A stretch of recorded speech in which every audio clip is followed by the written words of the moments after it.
राधे कृष्ण। आइए सुनते हैं श्री कृष्ण जी की पौराणिक कथाएं। पौराणिक कथाओं के अनुसार भद्र माह कृष्ण पक्ष की अष्टमी तिथि को भगवान श्री कृष्ण ने माता देवकी के 8वीं संतान के रूप में जन्म लिया था। श्री कृष्ण जी का जन्म मथुरा में कंस के कारागार में हुआ था। माता देवकी राजा कंस की बहन थी। माता देवकी राजा कंस की बहन थी। कंस को सत्ता का भय सता रहा था। तो पौराणिक मान्यताओं के अनुसार भगवान श्री कृष्ण जी का जन्म मथुरा में हुआ था। ऐसा बताया जाता है कि उनका जन्म कंस का वध करने के लिए हुआ था। बता दें कि द्वापर युग में कंस ने अपने पिता उग्रसेन राजा की राजगद्दी छीन ली थी और उन्हें जेल में बंद कर दिया था। इसके बाद कंस ने अपने आप को मथुरा का राजा घोषित कर दिया। वहीं कंस की एक बहन भी थी जिसका नाम देवकी था। कंस अपनी बहन देवकी की शादी वासुदेव के साथ धूमधाम के साथ करती। उसके बाद वह देवकी को विदा कर रहा था, तब आकाशवाणी हुई और देवकी के 8वें पुत्र कंस का वध करेगा। तब यह आकाशवाणी सुनकर कंस की रूह कांप उठी और वह घबराने लगा। ऐसी आकाशवाणी सुनने के बाद वह बहन देवकी की हत्या करने का मन बना लिया था, लेकिन वासुदेव ने कंस को समझाया कि ऐसे करने से उसे कोई फायदा नहीं होगा। तब उसने अपनी बहन देवकी को वासुदेव को कैद में कर लिया और जेल में डाल दिया और वासुदेव को कहा कि तुम अपने 8वीं संतान को मुझे सौंप दोगे। इसी तरह से उसके बाद कंस ने देवकी की वासुदेव की 7 संतानों को मार दिया।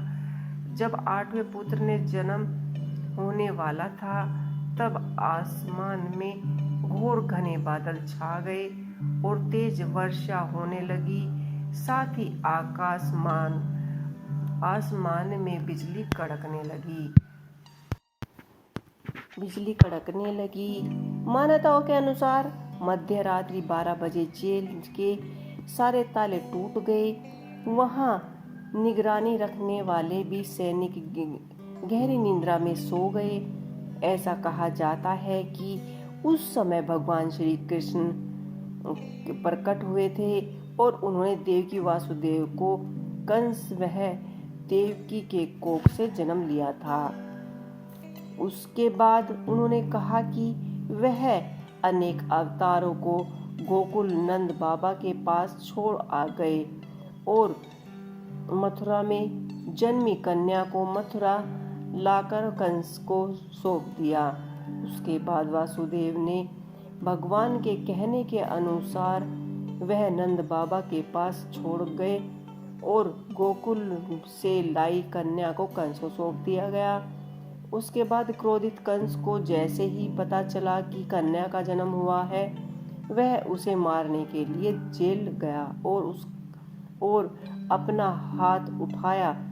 तब अचानक कन्या गायब हो गई, जिसके बाद आकाशवाणी हुई कि हे मूर्ख, तुम जिन शिशुओं को मार रहे हो वह तो गोकुल में पैदा हो चुका है। यह आकाशवाणी सुनकर कंस डर गया और राक्षसों को गोकुल भेजकर कान्हा को मारने की कोशिश की, लेकिन श्री कृष्ण ने सभी राक्षसों को एक करके मार दिया और उसके बाद भगवान विष्णु अवतारित श्री कृष्ण ने कंस का भी वध कर दिया। श्री कृष्ण जन्माष्टमी के दिन व्रत के साथ साथ इस कथा को अवश्य पढ़ें। और अगर हमारे स्टोरी से जुड़े आपके कुछ सवाल हैं तो आप हमें अटकले के नीचे दिए गए कमेंट बॉक्स में बता सकते हैं। हम आप तक सही जानकारी पहुंचाने का प्रयास अवश्य करेंगे। अगर आपको ये स्टोरी अच्छी लगी है तो प्लीज़ मेरे शेयर कीजिए। ऐसे ही अन्य स्टोरी पहले की तरह हर स्टोरी आपके लिए हम बेहतर लेकर आए हैं। आपको ये वीडियो कैसा लगा हमें कमेंट बॉक्स में लिख के अवश्य ही बताइएगा। राधे राधे।